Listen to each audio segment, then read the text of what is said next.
Bonjour tout le monde! Alors aujourd'hui, on va voir comment créer un classeur, une feuille de calcul, qui nous permet de vérifier si une affectation des variables est une solution admissible ou non, donc si elle satisfait toutes les contraintes dans un problème de programmation linéaire.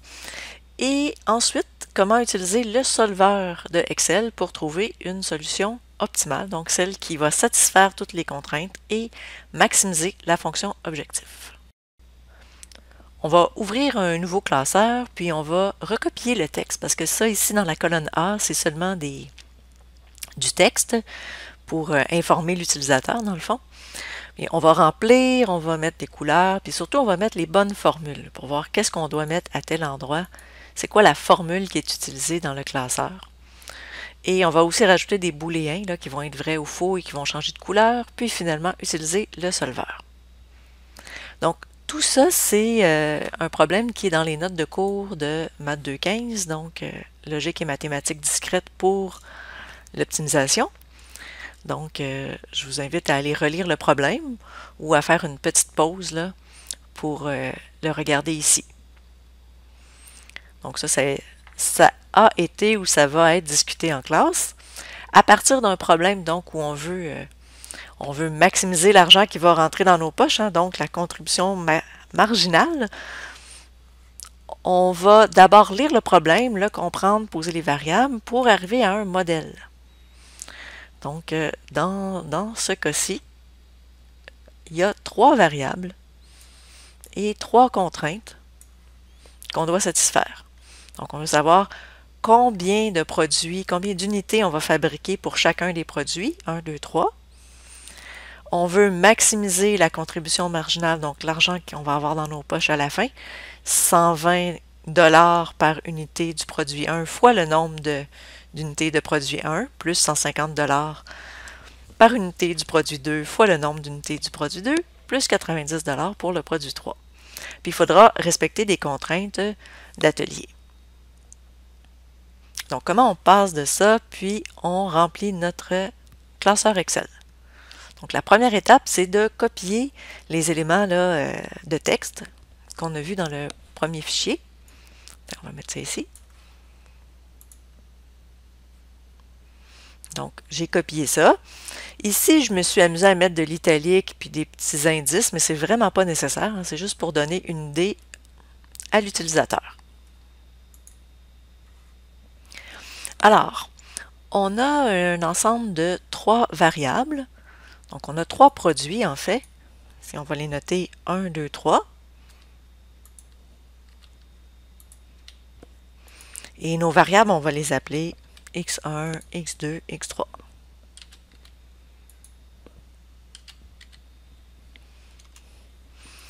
Donc, on va mettre ça dans une petite grille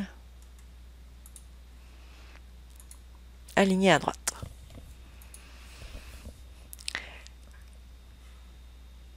Ma fonction objectif, la valeur qu'elle va prendre, c'est 120 fois x1.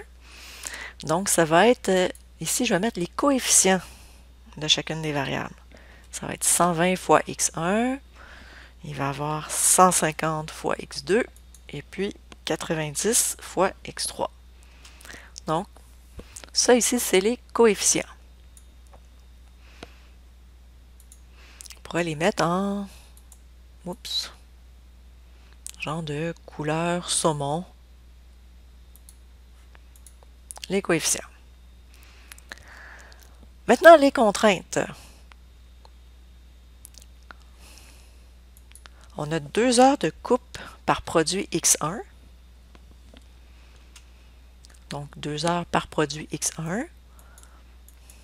On a 1 heure de coupe par produit x2, 1 heure de coupe par produit x3. Pour l'assemblage, on a 4, 5 et 3.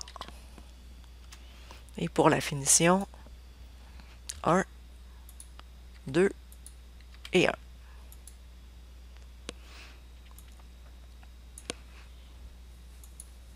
On va aller mettre une petite grille et ces cellules-là, disons, c'est vraiment pas nécessaire de faire ça, mais c'est juste pour vous montrer comment procéder si vous voulez avoir quelque chose de coloré.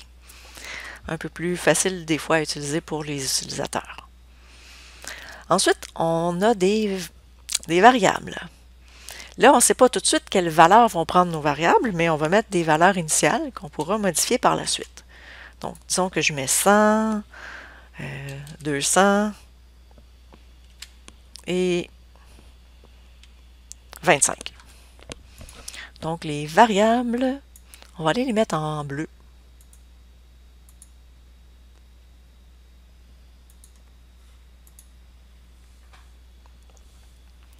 Notre fonction objectif. Donc, dans le fond, avant de rentrer la valeur de la fonction objectif, là, de la formule, je vais aller nommer mes plages. On peut faire ça en Excel, d'aller nommer des variables pour gagner un peu de temps. Donc, avant tout aussi, je devrais aussi mettre mon nombre d'heures disponibles par atelier. Donc, dans l'atelier 1, j'ai 400 heures disponibles. Dans l'atelier 2, 1400. Et pourquoi il me le met déjà en couleur? Bon. Et 500 dans l'atelier 3. Donc ça, c'est des contraintes d'atelier. On ne les modifiera pas par la suite. Elles sont fixes pour notre problème. Comme c'est des heures disponibles, je vais indiquer là, seulement pour l'utilisateur qu'on ne doit pas les dépasser. Donc, le signe de notre contrainte, ça va être plus petit ou égal.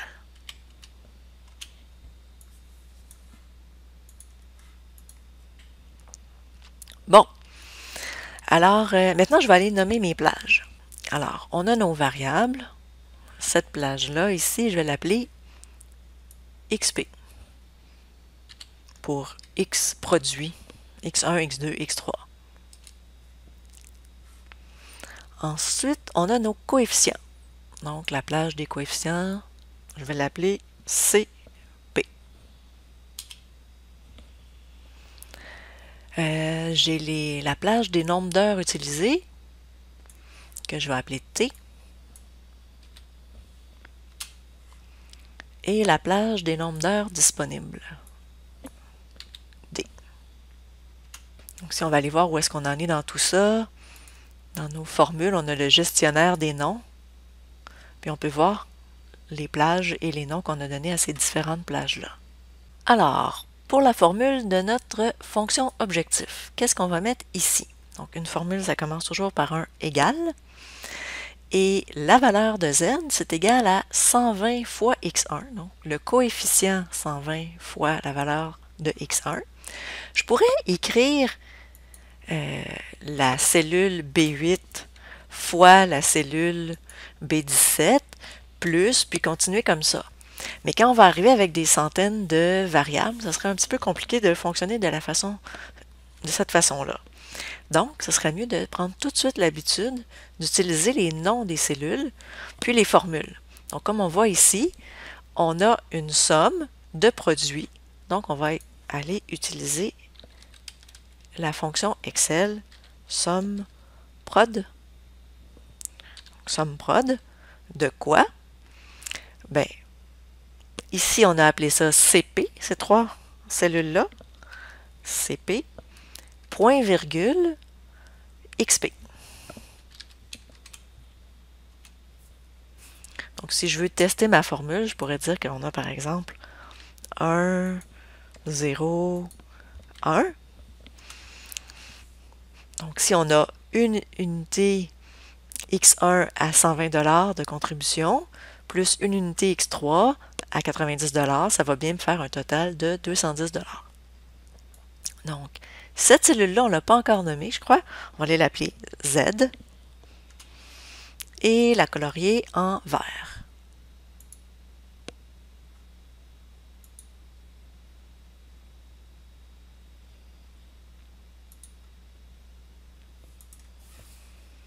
Maintenant, quelle formule on va placer ici pour calculer le nombre d'heures utilisées dans l'atelier 1? On a 2 heures de coupe par X1, plus 1 heure de coupe par X2, plus 1 heure de coupe par X3. Donc, c'est encore une somme de produits. Donc ici, on peut encore utiliser la formule somme prod. De quoi?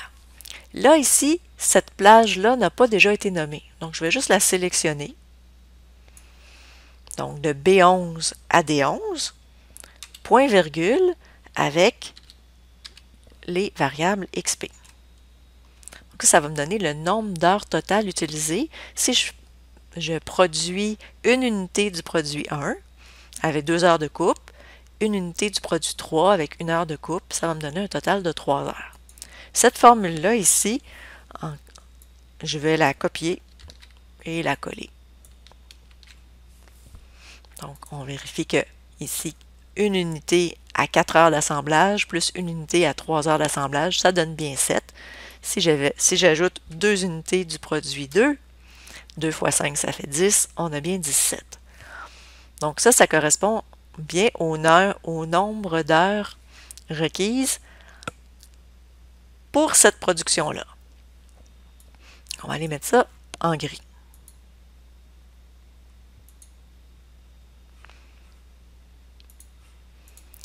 Maintenant, est-ce que les contraintes sont respectées? Donc ici, je vais me rajouter des booléens qui vont être vrais ou faux selon que le nombre d'heures utilisées est plus petit ou égal au nombre d'heures disponibles. C'est juste pour aider l'utilisateur, là, au lieu d'avoir à vérifier chacune des variables lui-même, il va avoir des couleurs.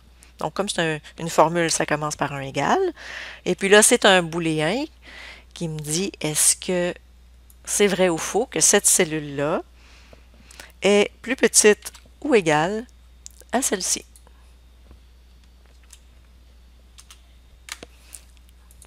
Et je vais copier ça. Donc, pour l'instant, c'est vrai, parce que 5 est plus petit que 400. Mais si je produisais, par exemple, 2000 unités, maintenant, ça serait rendu faux. Je vais faire un affichage conditionnel là, de mes booléens qui vont apparaître en rouge ou en vert, selon qu'ils soient vrais ou faux. Je choisis mes cellules. Et ici, je vais dans la mise en forme conditionnelle. Règle de surbrillance. Alors, si la cellule est égale à telle valeur, on remplit en rouge clair. Donc, si c'est égal à faux, on remplit en rouge clair. Et puis, j'ai une autre règle. Si c'est égal à vrai, on va remplir en vert. Bon, et voilà. Donc maintenant, si je produis 20 unités du produit 1, 2 du 2 et 1 du 3, les contraintes sont toutes satisfaites, donc les cellules apparaissent en vert.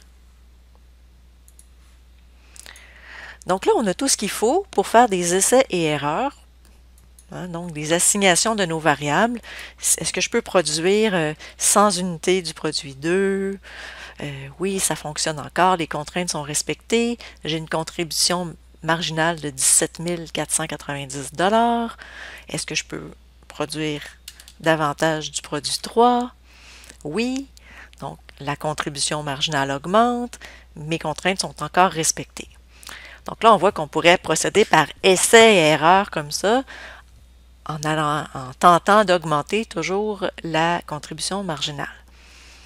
Donc là, il y a des méthodes mathématiques pour obtenir ces valeurs-là. Dans notre cours, on ne les verra pas. Ça va être dans un prochain cours que vous allez faire dans votre bac.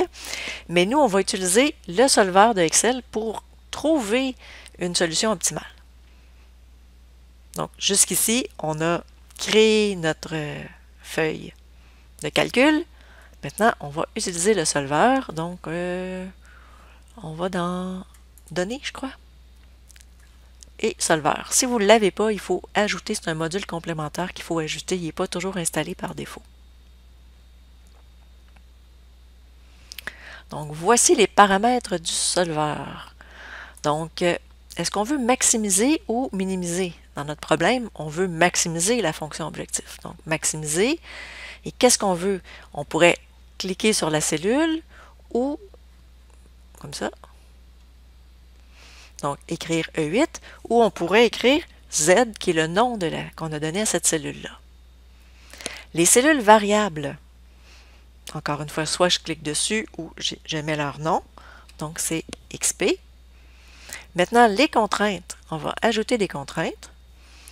On veut que le nombre d'heures d'utiliser soit plus petit ou égal au nombre d'heures disponibles. Donc, on pourrait y aller ligne par ligne ou au complet, en disant que je voudrais que la colonne T soit plus petite ou égale à la colonne D.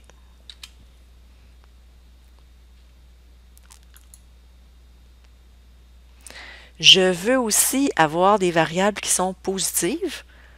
Donc là, ici, je vais vous le mettre explicitement. Donc, je veux que toutes mes variables XP soient plus grandes ou égales à 0. Mais aussi, je veux produire un nombre entier d'unités. Donc, mes XP doivent être entières. Donc, où on en est dans notre solveur, on veut maximiser Z sous la contrainte T plus petit ou égal à D avec des variables entières positives. Donc, ici, on va sélectionner une méthode de résolution. Nous, on va utiliser le simplex. Et puis, on va demander à Excel de résoudre. Donc, le solveur a trouvé une solution satisfaisant toutes les contraintes et on lui dit, est-ce qu'on veut conserver la solution du solveur ou rétablir les valeurs qu'on avait placées à l'origine? Donc, moi, je vais la conserver. OK. Donc, voici, on a une solution optimale, donc produire 100 unités de X1, du produit 1, 200 unités du produit 2 et aucune unité du produit 3, ce qui va nous donner 42 000 $ au bout du compte. Et voilà, c'est tout pour aujourd'hui. Bonne fin de journée!